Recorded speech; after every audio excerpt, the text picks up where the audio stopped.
Hi everyone, it's Maha. So, just about literally 30 minutes ago, I finished my final exam for the astrology course that I've been taking for the past 8 to 10 weeks. It was a 10-week program.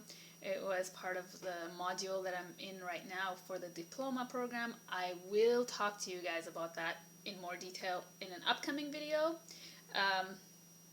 But I just feel so good to be done.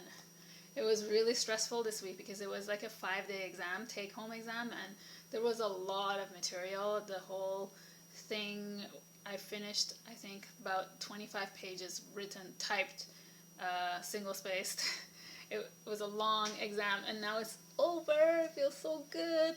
You know that feeling that when you finish an exam is such a great feeling, even though I just cannot stand doing final exams. It's so dreadful. I get so anxious before, and all these past feelings of not being good enough or like not being able to do it, and those kind of feelings resurface, and I have to work through them.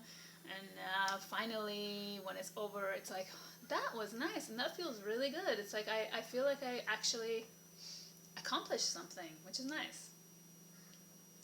So this morning, I got a nice message from my oracle cards, and I wanted to share it with you. So I've been reading this book, which is an amazing book. It's called The Power of the Herd. It's written by Linda Kohanov. I'm going to put the description down below for you in case you're interested. It's an amazing book. Originally, I was looking for a book on assertiveness, and I found this book where it's more geared towards leadership and leaders.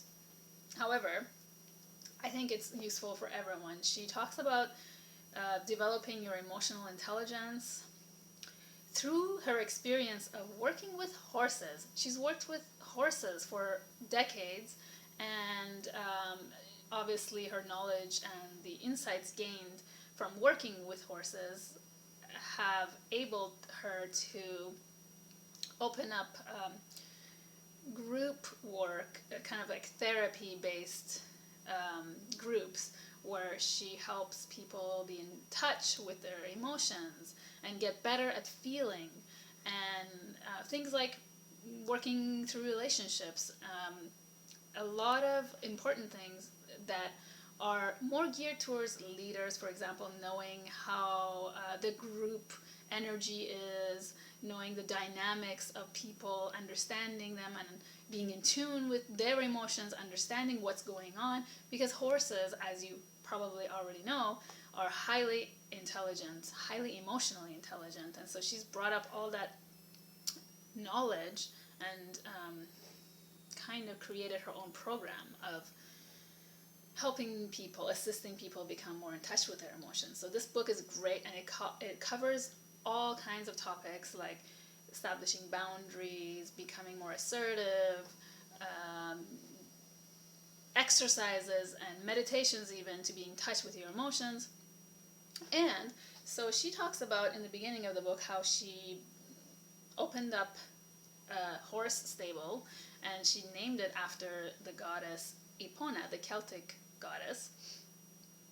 And so I thought that was really cool. I thought, I want to get to know Epona more and be more in touch with her energy. So first thing I did is I reached through my oracle decks. I thought, which oracle deck do I have? Because I knew I had one that featured this goddess Epona, and I thought it was my Goddess Knowledge oracle deck, which I reviewed once on my channel, and it's this Goddess Knowledge oracle deck is beautiful, and it features many goddesses. I can't remember how many now. I think 40 something. And the art is by Susan Boulay. So that you have the cards with an artwork on the cover, and on the back you have the name of the goddess and information. So I thought, I had somewhere in the back of my mind, I thought that this deck had Epona, the Celtic goddess. So she was the protectress of horses. So I went looking, I brought this deck out this morning, and I went through each and every card, carefully looking at the back and checking to find Epona. But I didn't, and I even double-checked, triple-checked, and it wasn't in there. I'm telling you, I spent like 10 minutes looking for this card and I couldn't find it. So finally I decided, okay, I guess I was wrong. I guess it's not in here, so I'm just going to shuffle and select a card for the day. So I shuffled, and as we do, I picked a card that I was called to picking, and guess which card came up? I saw the image and I thought, I just got the sense, and I was like, oh, I don't remember seeing this card. And I looked at the back, and guess who it was? It's her. It's Ipona. I couldn't believe it. I mean, I was looking for this card for 10 minutes, couldn't find it, and then just shuffled it, and then randomly, not really randomly, it came up because it was there to give me a message for today, which was effortless. That sometimes, or maybe a lot of times in my case, I don't have to try so hard. That I could just trust and let things happen, and let things come up naturally.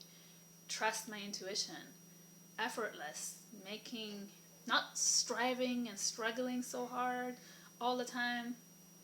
Just letting things come as they do, naturally, with the cycles that we live in life. And it also made me think about my astrology exam, because all of this week I was quite stressed to get this done, even though, I know that I get like this every time before an exam, and I've had this since I was in high school. I used to have anxiety before exams all the time. And, I had to go through the motions of not judging myself, not thinking low of myself, not thinking that I can't do it, and just remembering the bigger picture, and taking a breath, and not struggling. So I wanted to share that message with you. Effortless. See how you can apply that for your day today. And check out the book called Power of the Herd. It's quite powerful, very beautifully written. I'm loving it so far. And as always, thank you for being here. I'm going to be making a lot more videos now for the month of August and most of September, hopefully, because now that my astrology class is over, I'll have more time to make videos. I'll have more time to think, more space to think. And I think my next video coming up will be just a kind of update / sharing my journey with astrology video, because I know that some of you have asked me to do that, and I want to share that with you. I am really happy to share more of my personal experiences with you now on my channel, now that I'm a little bit more comfortable with the whole camera channel thing, because I personally, as much as I love doing the more formal videos where I teach or share and talk about perspectives and thoughts and things, I also really like to share aspects of my own life, my own experiences, my own past with you, because those are the kinds of things that connect me to other people. And when I first started my channel, my intention was to reach out, to open up, and to share, not just to do formal videos. And so I'm hoping to do more of that kind of thing, and hopefully you'll enjoy them and get something out of them. I know I personally really love when people share their own experience. It's like I'm just really almost obsessed with people's stories. I love hearing about people's stories. Like everywhere I go, I'm just so interested to listen to people. I like listening to people. So I like to also share my own part of the story with you all. Thank you for being here, and I'll see you guys in my next videos. Have a really great rest of the week. Bye!